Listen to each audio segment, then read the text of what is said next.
So, ito naman yung isang question ko. Okay. Since you know that my gender identity is male, what if makita mo ako, one day, makita mo ako, pregnant na ako, would you cool. still consider me male?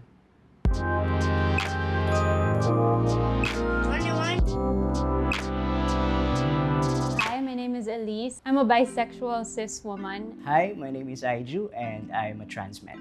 Okay, so I transitioned 7 years ago. That's 2015. I'm in a relationship with a transgender woman. I think, especially since I do identify as part of the LGBT community, I try to learn as much about Soji as I can. Yeah, for sexuality kasi for me, it's your attraction or your sexual attraction or your emotional attraction to someone. So para sa akin yun yung sexual orientation of sexuality. I always want to learn more. I feel like there's always so much to be updated on.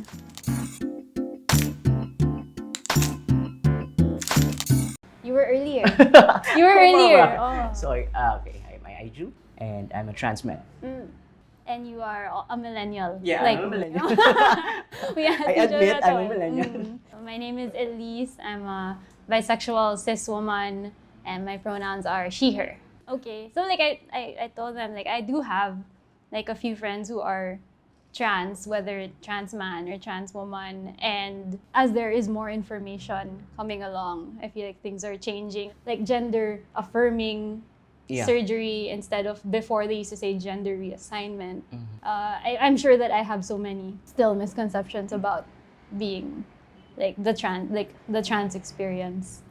I think like before, when some of my friends would come out as trans, right away we'd think like, okay, so are you going to have the surgery? Are you going to do this? Are you going to do that? But then like as we got older, then we found out that it's like, no, you don't need to go through the whole thing. You don't have to transition kasi ang trans men is more on gender identity.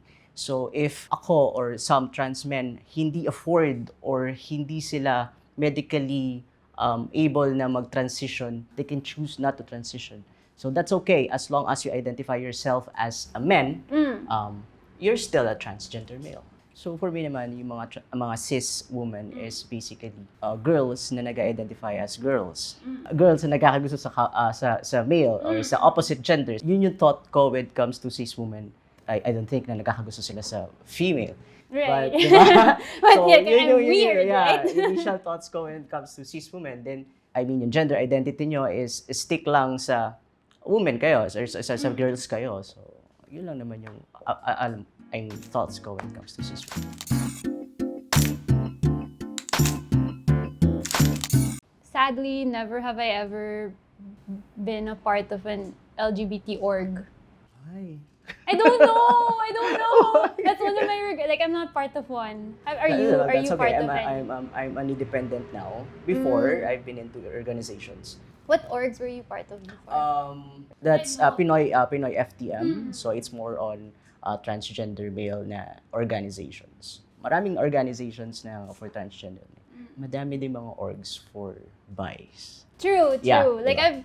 I've always like stayed informed about them, but for some reason I've never like Well, that's okay. joined. If you choose to be independent, okay din naman. Mas masarap maging independent kasi any groups or any organization pwede ka maki-join sa kanila. So that's what I'm doing.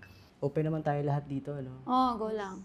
So never have I ever had sex with a male, of course. But I hindi ko kasi nakikita yung sarili ko. But I have an experience. With your both. She's a transgender woman. Ah! Yeah, so pinanganak that's so siya cool. as That's so cool. male, then nag-transition siya as female. So if we're making love, it's the normal. So you're a straight trans Yeah. man. Cool. You're both already trans when you met. Yeah. Ah, cool. Yeah. That's so cool. May mahirap Never to, have I ever had a partner who was trans.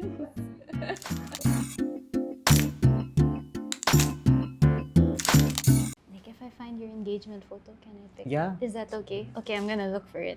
Oh, ayun! There it is. Okay. Yep, Okay, okay. wait, let's go. Ito, to your notes app. And it's a photo Get married of and her. never let. And then it's your to-do list ba yan? Ito daw. Okay. Yeah, it's a to-do list. Mm. Kasi, kaya may list siya na get married and never let her go. Kasi, sa part ng buhay natin, sa part ng buhay namin, nagkamali ako. After nung pagkakamaling yun, so I have to court her again, win her back.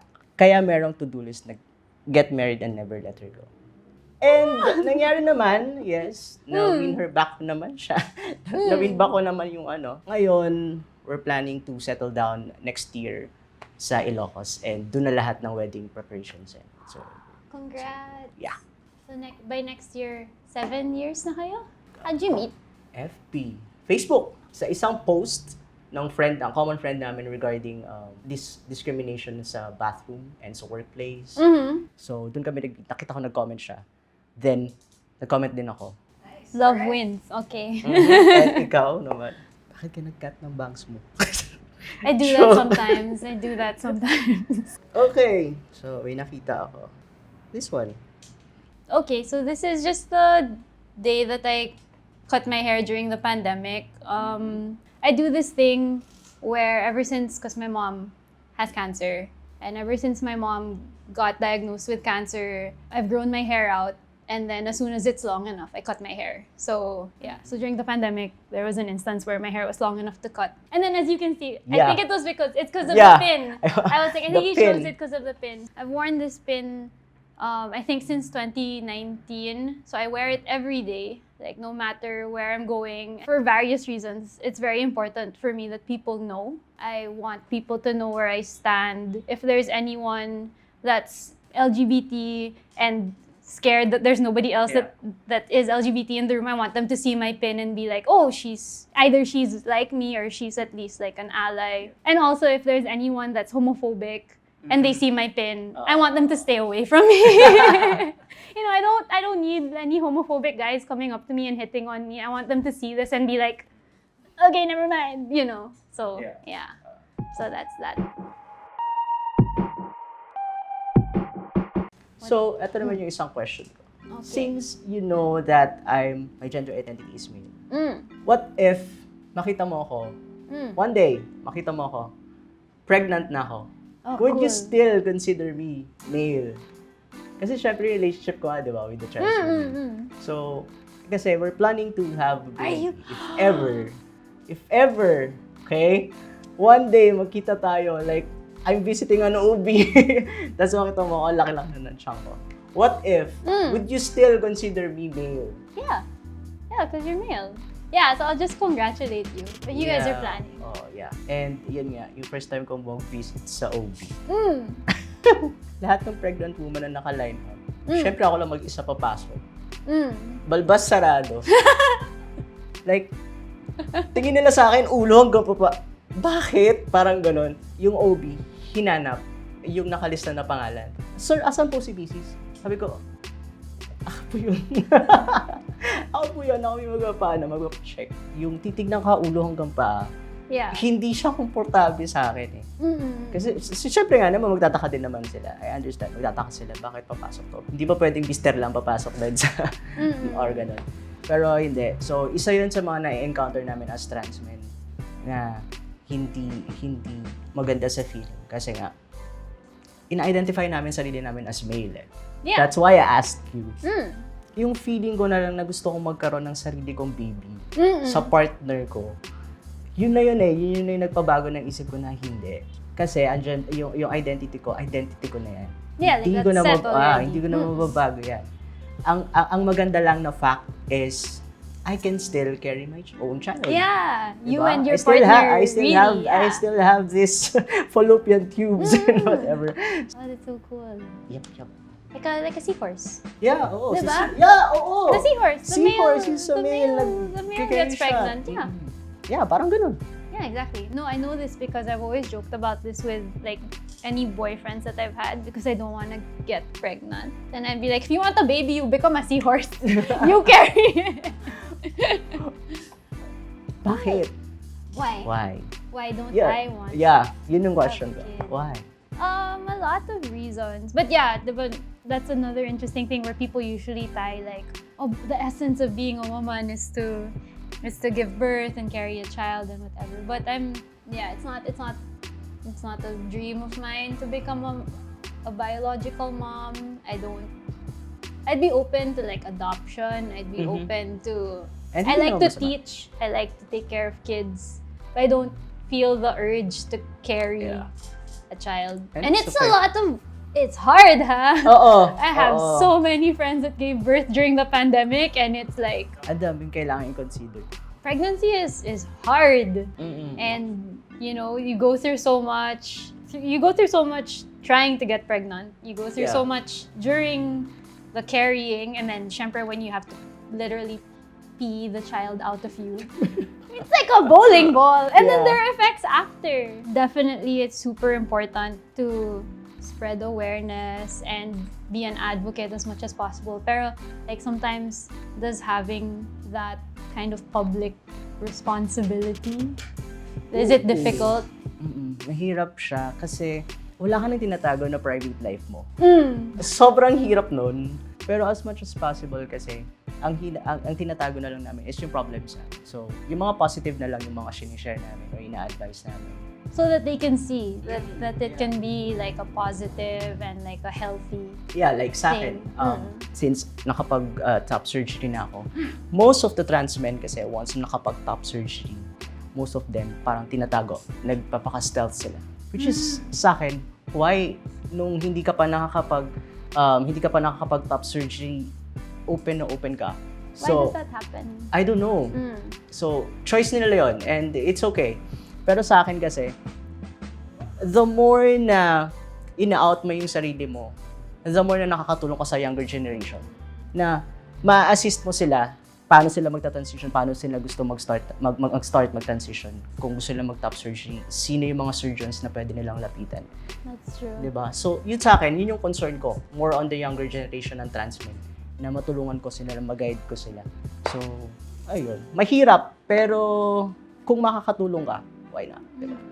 What were the best moments of like your friends or your family or your partner? Like, what were the most supportive things that people have done or people can do for someone they love that is transitioning? Acceptance. Number one sa amin yun. Once na in-accept mo kami, like hindi tolerate kasi magkaiba yung tolerate sa acceptance eh. Mararamdaman mo na lang kasi na accepted ka na ng family or ng mga friends mo.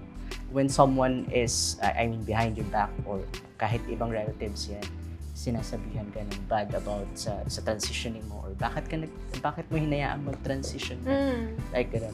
Once na marinig mo na pinagtanggol ka nung family mo or kahit sino gusto mo na sumuport sa'yo, yun na yun eh. Yun na yung moment. feeling, yun na yung moment na accepted na ako nito. Hindi ako tinotolerate kasi pinagtatanggol ako kahit wala. Kahit behind my back, pinagtatanggol niya ako doon sa mga tao. So, sa amin, sa mga trans men or sa mga transgender, and sa lahat naman siguro ng part ng LGBT, yun ang pinaka-importante. Yung maging accepted tayo, hindi tinotolerate na. Diba? So, sa akin, That's yung so proud. true. Yeah. Yung pag dinedefend ka Mm-hmm. versus other people saying bad things. That's true. Yeah.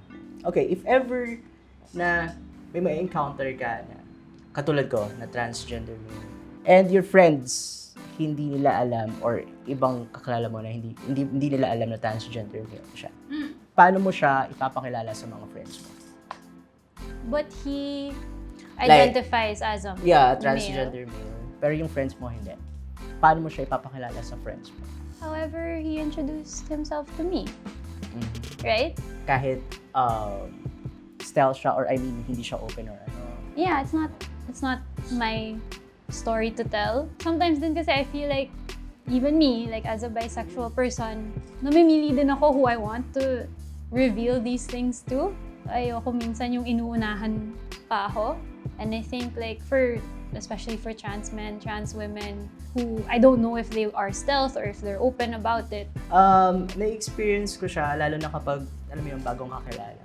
So, ma-amaze sila. Tapos, meron siyang mga friends. Ito si Aijun. Alin nyo ba? Trans man yan, ganyan. So, parang, wait lang, hindi ko naman sinabing out mo. Parang gano'n. Right. So, pero sa akin, sa part ko, iniintindi ko na lang na baka excited na siya or sobrang proud lang siya. Meron siyang kakilalang or meron siyang nakilalang transgender. A close friend of mine actually recently parang asked me about this na how do you draw the line daw between like they don't want to hide it, like they don't want to deny it for you or they don't want to downplay it, especially if alam nila that you're proud of your soji. But I also don't want to make a big deal out of it. Like I don't want it to become your identifier. So ano daw yung, and I'm like, I don't know also. Most of the time it's just let the person mismo be the one to take the lead.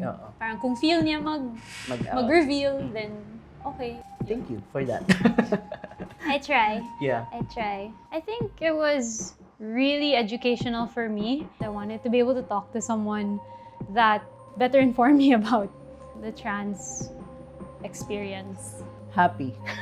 Sobrang happy kasi alam namin na may nakikinig sa amin. I guess it's really interesting to hear about how he is very much an advocate for his experience, and he does it specifically thinking about the younger generation. I think that's really great. It's really difficult to be that open about your personal life. I see that it can help like so many people. So, sobrang importante sa amin to dahil isa lang ang magsalita. Nag-share ka na para sa buong community. So,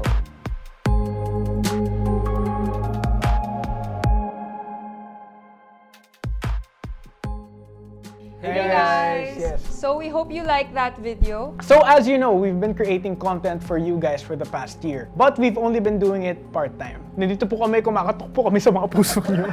So we are launching a membership program where if you want to support us more, you can contribute to the channel so we can grow the team, produce more shows, and for you guys to get to know us better. Kapag sumali kayo dun sa membership program, meron kayong exclusive channel perks and privileges like custom YouTube stickers, exclusive monthly live streams with us, And exclusive behind-the-scenes vlogs. check out the join video found in our page to find out. Join video. Check out The join button found in our page To find out more more information. Yun na yun! Yun na yun! We'll see you guys in the next video. Bye!